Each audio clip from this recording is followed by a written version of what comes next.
नमस्कार साथियों, एक बार पुनः आप सभी का हार्दिक स्वागत और अभिनंदन है। तो साथियों, आज की इस कक्षा में अपन बात करेंगे राजस्थान इतिहास के बहुत ही महत्वपूर्ण टॉपिक जनजाति आंदोलन। इस टॉपिक से संबंधित जितने भी आज तक PYQ प्रश्न पूछे गए हैं उन सभी प्रश्नों की चर्चा आज की इस वीडियो में करेंगे। इसके अलावा हमारे द्वारा आपको निःशुल्क PDF भी प्रोवाइड करवाई जाएगी, जिसकी लिंक आपको डिस्क्रिप्शन में देखने को मिल जाएगी। वहां से आप टॉपिक वाइज PDF भी देख सकते हैं। कुछ बहुत ही महत्वपूर्ण प्रश्न होने वाले हैं इसकी कक्षा में, जो आगामी भर्ती परीक्षाओं में आपको लाभदायक साबित होंगे। देखिए, जो पहला प्रश्न है आपके सामने कि मोतीलाल तेजावत किस गांव के निवासी थे। Option number 1 Phalasia, option number 2 Samaliya, option number 3 Kolyari या ऑप्शन नंबर 4 मानगढ़। तो मोतीलाल तेजावत जो है इनका संबंध आता है कोल्यारी गांव। सही उत्तर क्या हो जाएगा? ऑप्शन नंबर 3 कोल्यारी गांव जो है इसका संबंध मोतीलाल तेजावत से है। मोतीलाल तेजावत की अगर बात करें तो मोतीलाल तेजावत का जन्म हुआ था 1986 मेवाड़ के कोल्यारी गांव में, और ये आदिवासियों के मसीहा कहा जाते हैं। तो आदिवासियों के मसीहा किनको कहा जाता है? मोतीलाल तेजावत को। आदिवासी इन्हें क्या कहते हैं? बावजी कहते थे। भीलों में जागृति हेतु 2 ऐतिहासिक आंदोलन उदयपुर के भोमट और रोहिड़ा में प्रारंभ किए थे। भील आंदोलन का दूसरा चरण मोतीलाल तेजावत के नेतृत्व में चले। एक ही आंदोलन जिसका प्रारंभ कहाँ हुआ था? मात्रकुंडिया चित्तौड़गढ़ में प्रारंभ हुआ था। जो दूसरा चरण था भीलों का आंदोलन का, उसमें मोतीलाल तेजावत के नेतृत्व में हुआ था और प्रारंभ मात्रकुंडिया चित्तौड़गढ़ से हुआ के रूप में चलाया गया। इन्होंने 1920 में चित्तौड़ के मात्रकुंडिया ग्राम में सामंती जुल्मों के खिलाफ आंदोलन चलाया था। भीलों की सामाजिक स्थिति सुधारने के लिए उन्होंने वाराणसी संघ की स्थापना की। तो कौन से संघ की स्थापना की? वाराणसी। देखिए, मोतीलाल तेजावत से संबंधित आपको 3-4 विशेष बातें ध्यान रखनी है। एक तो इनका गांव कौन सा था? कोल्यारी गांव। इनको क्या कहते थे? आदिवासियों के मसीहा कहा जाता था। बावजी इनको कहा जाता था आदिवासियों के द्वारा। और भीलों के जो द्वितीय आंदोलन हुआ था, दूसरा चरण आंदोलन हुआ था, उसमें मोतीलाल तेजावत के नेतृत्व में हुआ था और एक आंदोलन का इन्होंने प्रारंभ किया था मात्रकुंडिया चित्तौड़गढ़ से। ये बातें आपको विशेष रूप से ध्यान रखनी है। अगला प्रश्न देखिए, निम्नलिखित में से कौन 1921-22 में मेवाड़ के भीलों के आदिवासी किसान आंदोलन के महत्वपूर्ण व्यक्तियों में से एक रहे थे। तो 1920-21 में जो आंदोलन चलाया था इन्होंने, तो इसके अंदर किसान आंदोलन, आदिवासी किसान आंदोलन चलाया था। इसमें जो सबसे महत्वपूर्ण व्यक्तियों में से एक थे मोतीलाल तेजावत का संबंध आता है। Option number 1। अगला प्रश्न देखिए, निम्नलिखित में से गलत युग्म को पहचानी है। बिजोलिया किसान आंदोलन विजय सिंह पथिक, एकदम सही बात है। बेंगू रामनारायण चौधरी, ये भी बात सही है। और मीणा का आंदोलन जो है वो मोतीलाल तेजावत से आता है। नहीं साहब, मीणा आंदोलन मोतीलाल तेजावत नहीं है, भीलों से संबंधित है। कौन से थे? भीलों से संबंधित है।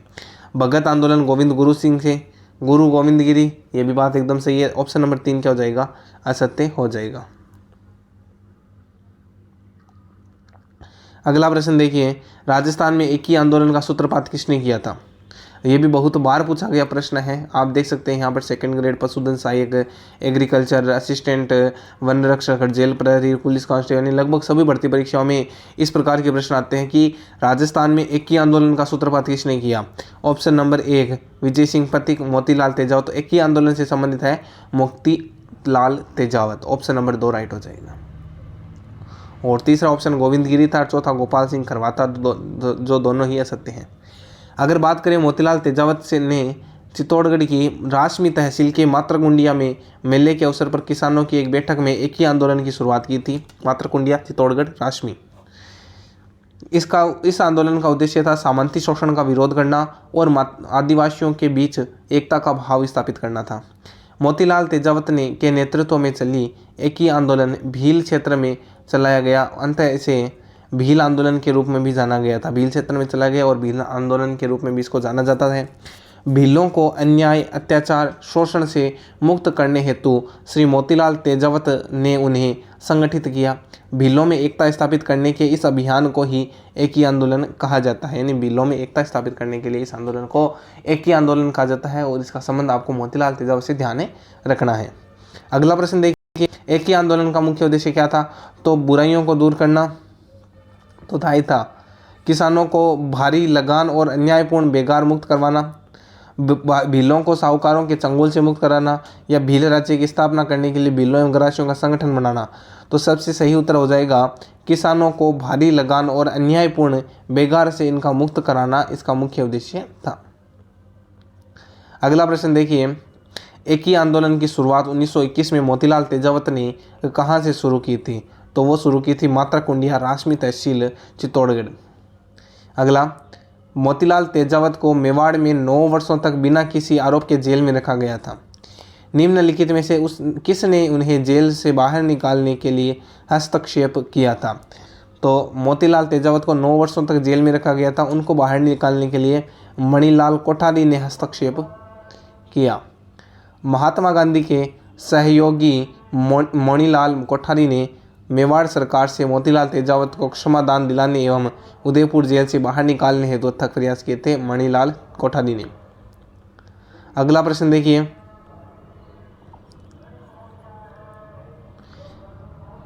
मेवाड़ पुकार।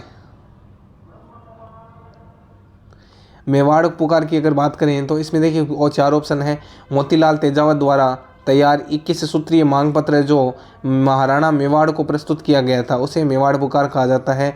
एकदम सही बात है, ये मोतीलाल तेजावत का मांग पत्र था, 21 सूत्रीय मांग पत्र था। अगला, मेवाड़ प्रजामंडल का साप्ताहिक अखबार असत्य। केसरी सिंह भारत द्वारा रचित एक शौर्य गाथा, ये भी असत्य। जय नारायण व्यास द्वारा संपादित मासिक पत्रिका, ये भी असत्य। यानी जो मेवाड़ पुकार किसको कहा जाता है? तो मोतीलाल तेजावत के द्वारा तैयार 21 सूत्रीय मांग पत्र होता है जो मेवाड़ के महाराणा को प्रस्तुत किया गया था, उसे मेवाड़ पुकार कहा गया। आदिवासी क्षेत्रों में गांव-गांव में घूमकर उन्होंने जन जागृति पैदा की और भीलों में आत्मविश्वास पैदा किया। आदिवासी किसानों पर होने वाले अत्याचारों के संबंध में तथ्य एकत्रित कर मोतीलाल तेजावत 21 मांगों का समावेश करते हुए मेवाड़ की पुकार नामक पुस्तिका, मोतीलाल तेजावत की स्वयं की डायरी तैयार की और मेवाड़ के महाराणा के समक्ष प्रस्तुत की। महाराणा ने इनमें से 3 मांगे तो जो वन संपदा, बेट बेगार व सूअरों से संबंधित थी, अस्वीकार की और 18 मांगे मान ली। भील असंतुष्ट नहीं हुए। 1920 ईस्वी में मादरी पट्टा तथा जलास में अनुचित लाग बागों और बेट बेगार के विरोध में आरंभ किया गया। श्री तेजावत ने अहिंसक ऐक्य आंदोलन का श्री गणेश 1921 में झाड़ोल और फड़ासिया गांव में किया था। अगला प्रश्न देखिए, मेवाड़ पुकार नामक 21 सूत्रीय मांग पत्र किसने तैयार किया था? Option number 1 Motilal Tejawat, option number 2 Vijay Singh पत्तीस, option number 3 Manikyalal Verma, option number 4 Sadhu Sitaram Das. तो मेवाड़ पुकार नाम का जो 21 सूत्रीय मांग पत्र था ये मोतीलाल जी तेजावत ने तैयार किया था, जो मेवाड़ के राजा के समक्ष प्रस्तुत किया गया था। अगला, और इसमें से 18 मांगे भी मान ली गई थी। अगला प्रश्न देखिए, जुलाई 1921 में मोतीलाल तेजावत ने किस स्थान से भील आंदोलन छेड़ा था? तो भील आंदोलन जो है वो झाड़ोल से छेड़ा गया था। फड़ासियार, झाड़ोल, यहाँ से मोतीलाल तेजावत ने 1921 में यह आंदोलन छेड़ा। अगला, मोतीलाल तेजावत ठिकाने में कामदार थे, तो कौन से ठिकाने में कामदार थे? ऑप्शन 1 झाड़ोल, बांसी, सलूम्बर या बिजोलिया। तो मोतीलाल तेजावत जो है वो झाड़ोल ठिकाने के कामदार हुआ करते थे। अगला प्रश्न देखिए, सामाजिक सुधारक गोविंद गुरु का जन्म हुआ? ऑप्शन नंबर 1 पंडित परिवार में, ऑप्शन नंबर 2 किसान परिवार में, बंजारा परिवार या जमींदार परिवार। तो गोविंद गुरु का जन्म जो है वो बंजारा परिवार में हुआ था। Option number 3। गोविंद गुरु का जन्म डूंगरपुर राज्य के बांसिया बेड़सा गांव में 20 दिसंबर 1858 को एक बंजारा परिवार में हुआ। अगला प्रश्न, गोविंद गिरी के नेतृत्व में भील गतिविधियों का केंद्र बेड़सा गांव किस राज्य में था? तो बेड़सा गांव जो है ये डूंगरपुर राज्य में था। ऑप्शन नंबर 1 डूंगरपुर एकदम सही उत्तर हो जाएगा। आदिवासी नेता गोविंद गुरु किस जिले से संबंधित है? तो गोविंद गुरु का संबंध जो है वो डूंगरपुर जिले से आता है। Option number 1। अगला, आदिवासी गोविंद गिरी की गतिविधि का केंद्र 1911 और 1912 में था। ईडर, सूंत, बेड़सा या खेड़ा। तो गोविंद गिरी की गतिविधियों का केंद्र 1911-12 में जो है वो था बेड़सा गांव। Option number 3 Bedsa. अगला, प्रसिद्ध भगत आंदोलन का नेतृत्व किया गया था यह भी बहुत बार पूछा गया प्रश्न है। भगत आंदोलन है ऑप्शन नंबर 1 गोविंद गिरी, गोपापालिया और पुंजा धीर जी ने, माणिक्यलाल वर्मा गोविंद गिरी ने, जमनालाल बजाज और विजय सिंह पथिक ने, या गोविंद गिरी और मोतीलाल तेजावत ने। तो भगत आंदोलन का नेतृत्व जो है वो गोविंद गिरी ने तो किया था, इसके साथ में गोपापालिया और पुंजा धीर थे। देखिए, अगर बात करें इस एक भगत आंदोलन के संदर्भ में, तो भीलों में नव संचार हेतु गोविंद गुरु ने डूंगरपुर व बांसवाड़ा में भगत आंदोलन चलाया और 1883 में संप सभा की स्थापना कर आदिवासी लोगों में जागृति पैदा की। गुरु गोविंद ने भगत आंदोलन द्वारा अपने सहयोगी सुरजी भगत के सहयोग से भील जनजाति को संगठित कर उनमें सामाजिक जागृति पैदा की। गुरु गोविंद गिरी के नियमों का पालन करने वाले लोग भगत कहलाते थे। मानगढ़ हत्याकांड के उपरांत गोविंद गिरी को मृत्युदंड व पुंजा धीर जी, जो गोविंद गिरी के शिष्य थे, उनको आजीवन कारावास की सजा दी गई। गोविंद गिरी की सजा को R.P. बारो ने आजीवन कारावास की सजा में बदल दिया था। अगला प्रश्न देखिए, सुरजी भगत राजस्थान की किस जनजाति के धार्मिक सुधारक नेता थे? तो सुरजी भगत का संबंध आता है भीलों के धार्मिक सामाजिक सुधारक नेता हुआ करते थे। गुरु गोविंद गुरु के साथ में इनका ये शिष्य हुआ करते थे। अगला प्रश्न, भगत आंदोलन किस क्षेत्र से शुरू हुआ था? तो भगत आंदोलन जो है ये डूंगरपुर और बांसवाड़ा, जो दक्षिणी राजस्थान है, डूंगरपुर और बांसवाड़ा से यह शुरू हुआ था। अगला प्रश्न है, मेवाड़, डूंगरपुर, सिरोही, बांसवाड़ा में स्वदेशी आंदोलन का नेतृत्व निम्न में से किसने किया था? तो स्वदेशी आंदोलन का नेतृत्व जो है ये ऑप्शन नंबर 1 अर्जुनलाल सेठी, ऑप्शन नंबर 2 स्वामी गोविंद गिरी, ऑप्शन नंबर 3 जमनालाल बजाज या दामोदर दास राठी। तो सही उत्तर हो जाएगा ऑप्शन नंबर 2 स्वामी गोविंद गिरी। अगला देखिए, गोविंद गुरु का प्रमुख शिष्य कौन था? गोविंद गुरु का पुंजा धीर जी, मोतीलाल तेजावत, ठाकरी पटेल या तेजा धीर जी। तो गोविंद गुरु का प्रमुख शिष्य जो था वो था पुंजा धीर जी। ऑप्शन नंबर 1 पुंजा धीर जी का संबंध आता है गोविंद गुरु से। अगला, 1883 में किस जनजाति के किसानों ने बांसवाड़ा और डूंगरपुर क्षेत्र में गोविंद गिरी आंदोलन प्रारंभ किया था? ऑप्शन नंबर 1 सांसी, भील, गरासिया या बिजोरिया। तो वो थे अपने भील। कौन से थे? भीलों ने जो है वो गोविंद गिरी आंदोलन प्रारंभ किया था 1883 में।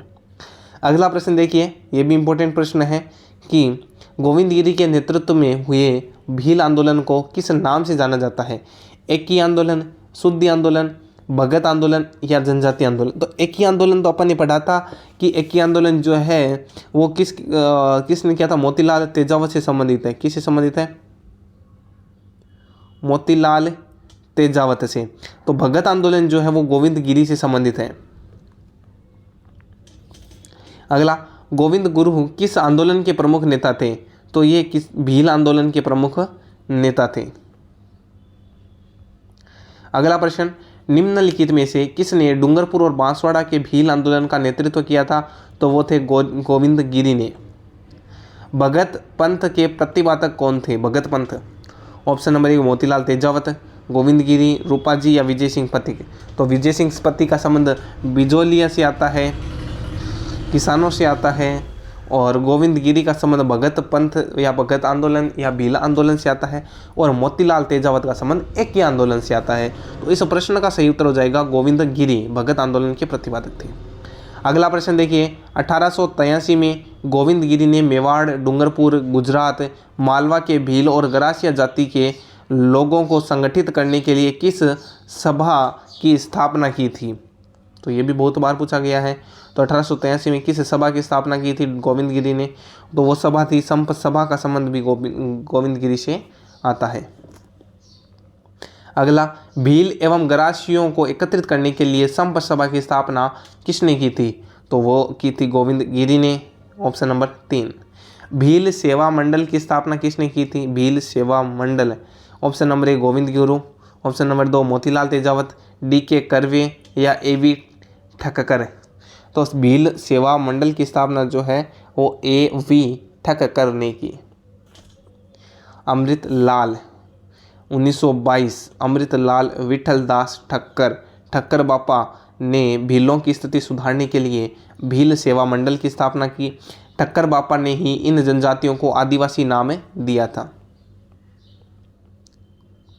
अगला प्रश्न देखिए, मेवाड़, वागड़ और पास के क्षेत्रों में भीलों के सामाजिक सुधार के लिए लसोड़िया आंदोलन का सूत्रपात किसने किया? तो लसोड़िया आंदोलन का जो सूत्रपात है ऑप्शन नंबर 1 मावजी, गोविंद गिरी, सुरमल दास या मोतीलाल तेजावत। तो लसोड़िया आंदोलन ना तो मोतीलाल तेजावत से संबंधित है, ना गोविंद गिरी से संबंधित है, ना सुरमल दास से संबंधित है। लसोड़िया आंदोलन का संबंध या सूत्रपात जो है वो मावजी ने किया था। अगर बात करें लसोड़िया आंदोलन की तो लसाड़ा, बलौद, शेषपुर, पुंजपुर, डूंगरपुर, धौलगढ़, मानसा, पुनानी, सलूम्बर आदि गांव में अछूतों के लिए संत मावजी ने आंदोलन कर संबल प्रदान किया। इन्होंने अंधविश्वास से बचने के लिए आदिवासियों को तैयार किया। मावजी का प्रमुख मंदिर एवं पीठ माही तट पर साबला गांव में है। ये वहाँ श्री कृष्ण के निष्कलंक यानी कल के अवतार के रूप में प्रतिष्ठित है। मावजी को पूजा जाता है। उन्हें धौलागढ़ के एकांतवास में 72,96,000 छेदों में से 5 बड़े ग्रंथों की रचना की, छंदों में से 5 बड़े ग्रंथों की रचना की थी, जिसे चौपड़ा कहा जाता है और यह हस्तलिखित है। यह छपी हुई पुस्तक नहीं है। इसको केवल दीपावली पर ही मंदिर के दर्शन के लिए रखा जाता है। तो ये है मावजी से संबंधित। अगला प्रश्न है, राजस्थान का जलियांवाला बाग के नाम से प्रसिद्ध स्थान मानगढ़ धाम किस जिले में है? उदयपुर, बांसवाड़ा, बीकानेर और जोधपुर। तो मानगढ़ धाम का संबंध आता है बांसवाड़ा से। संप सभा के मानगढ़ यानी बांसवाड़ा वार्षिक अधिवेशन 17 नवंबर 1913 मार्गशीर्ष पूर्णिमा में सेना द्वारा गोलियां चलाई गई। कर्नल सर्टन के आदेश पर मेजर हैमिल्टन, मेजर एस बेले और कैप्टन स्टोकले की अगुवाई में मेवाड़, भीलकोर और रजवाड़ों में की अपनी सेना बड़ौदा से 104 वेलेजली राइफल्स और अहमदाबाद से 7वीं राइफल जाट रेजिमेंट ने संयुक्त रूप से वहां पहुंचकर अंधाधुंध गोलियां बरसाना शुरू कर दिया। यही नहीं, छावनी में आए सैनिकों ने सामने की पहाड़ी पर लगाई गई मशीन गनों से भी गोलियां चलाई, जिससे 1500 से अधिक भील मारे गए। मानगढ़ हत्याकांड राजस्थान में जलियांवाला बाग हत्याकांड के इस नाम से भी जाना जाता है। तो ये घटना कब की है? 17 नवंबर 1913 मार्गशीर्ष पूर्णिमा। 1500 से अधिक भील मारे गए। अगला प्रश्न देखिए, बांसवाड़ा का मानगढ़ धाम किस समुदाय से संबंधित है? तो ऑप्शन नंबर 2 भील समुदाय से संबंधित है। अगला, गोविंद गिरी के नेतृत्व में भील आंदोलन को दबाने के लिए मानगढ़ का जनसंहार किस वर्ष में हुआ था? ऑप्शन नंबर 1 17 नवंबर 1913, 13 नवंबर 1913, 21 जनवरी 1914 या 1914 23 मार्च। तो सही उत्तर क्या हो जाएगा? 17 नवंबर 1913। अगला प्रश्न देखिए, निम्न में से किस स्थान पर 1913 का भील विद्रोह हुआ था? डूंगरपुर, ईडर, मानगढ़ या कुशलगढ़। तो सही उत्तर हो जाएगा मानगढ़ में 1913 का भील विद्रोह हुआ था। अगला प्रश्न देखिए, संप सभा का प्रथम अधिवेशन कब हुआ? 1885, 1899, 1906 या 1903। तो संप सभा का प्रथम अधिवेशन हुआ था 1903 में और दूसरा अधिवेशन हुआ था 10 साल बाद 1913 में। अगला प्रश्न, वागड़ के गांधी यानी भोगीलाल पांड्या किस जिले के रहने वाले थे? जयपुर, डूंगरपुर, बांसवाड़ा या उदयपुर। तो सही उत्तर हो जाएगा डूंगरपुर के रहने वाले थे वागड़ के गांधी, जिनको भोगीलाल पांड्या बोला जाता है। देखिए, भोगीलाल पांड्या की बात करें तो इनका जन्म 13 नवंबर 1904 सिमलवाड़ा डूंगरपुर में नामक स्थान पर हुआ। इन्होंने डूंगरपुर में शिक्षा प्रसार हेतु बांगड़ सेवा मंदिर और 1935 में हरिजन सेवा समिति की स्थापना की। इन्होंने किसानों के उत्थान हेतु भील सेवा संघ नामक संगठन की स्थापना की। इन्हें बांगड़ का गांधी कहा जाता है। अगला प्रश्न देखिए, बागड़ प्रदेश के गांधी के नाम से विख्यात स्वतंत्रता सेनानी थे? हरिदेव जोशी, मोतीलाल तेजावत, माणिक्यलाल वर्मा या भोगीलाल पांड्या। तो भोगीलाल पांड्या को बांगड़ प्रदेश के गांधी के रूप में जाना जाता है, जो स्वतंत्रता सेनानी भी थे। अगला, 1935 में डूंगरपुर में किसके द्वारा हरिजन सेवा समिति की स्थापना की गई? भोगीलाल पांड्या, माणिक्यलाल वर्मा, गोविंद गिरी, सुरमल दास। तो 1935 में डूंगरपुर में हरिजन सेवा समिति है, इसकी स्थापना की गई थी भोगीलाल पांड्या के द्वारा। अगला प्रश्न देखिए, मीणाओं ने रियासत काल में किस अधिनियम के विरुद्ध आंदोलन किया था? रियासत काल में मीणाओं ने, ऑप्शन नंबर 1 सती प्रथा विरोध अधिनियम, जयराम पेशवा अधिनियम, बालिका वध विरोधी अधिनियम, या इनमें से कोई नहीं। तो जयराम पेशा जो अधिनियम है इसके विरुद्ध मीणाओं ने रियासत काल में आंदोलन किया था। देखिए, बात करें इसके संदर्भ में तो 1925-24 में भारत सरकार ने क्रिमिनल ट्राइब्स एक्ट जयपुर राज्य में लागू किया गया, जिसके अंतर्गत जयराम पेशा मानकर हर ही मीणा परिवार के बालिग स्त्री पुरुष ही नहीं 12 वर्ष से बड़े बच्चों को भी पास के पुलिस थाने में नाम दर्ज करवाना और रोज हाजिरी देना अनिवार्य कर दिया। सरकार की इस कार्यवाही का विरोध करते हुए उसी वर्ष छोटू राम झरवाल, जवाहर राम, महादेव राम पवड़ी, मन्नोलाल आदि मीणाओं ने मीणा जाति सुधार कमेटी नामक संस्था की स्थापना की, किंतु कुछ ही वर्षों में इसका लोप हो गया और 1933 में मीणा क्षेत्रीय सभा की स्थापना हुई।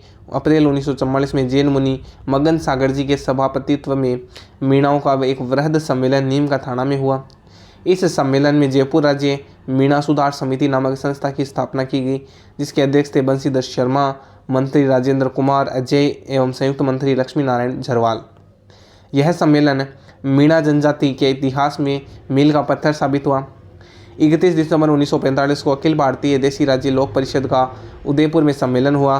बंशीधर शर्मा, राजेंद्र कुमार अजय और लक्ष्मी नारायण झरवाल के प्रयत्नों से जयराम पेशा कानून रद्द करने का प्रस्ताव स्वीकृत हुआ और परिषद के अध्यक्ष जवाहरलाल नेहरू ने मीणाओं पर लगे प्रतिबंधों की निंदा की और इस समिति ने 1945 में जयराम पेशा व अन्य कानून वापस लेने की मांग करते हुए उस समिति के संयुक्त मंत्री श्री लक्ष्मी नारायण झरवाल के नेतृत्व में आंदोलन चलाया।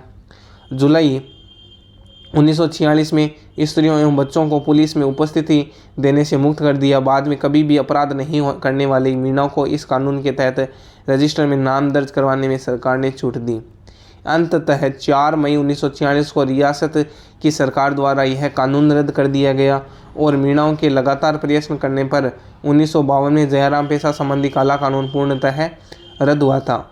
उल्लेखनीय है कि 1851 से 1860 में जहाजपुर के मीणाओं ने भी अंग्रेजों के विरुद्ध विद्रोह किया था। अगला प्रश्न देखिए, मीणा क्षेत्रीय सभा का गठन कब हुआ था? 1933 में। अगला, किसकी अध्यक्षता में मीणा जाति का एक विशाल सम्मेलन अप्रैल 1944 नीम का थाना में आयोजित हुआ?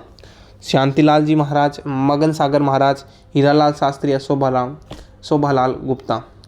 तो 1944 में नीम का थाना में मगन सागर जी महाराज के नेतृत्व में आयोजित हुआ था सम्मेलन।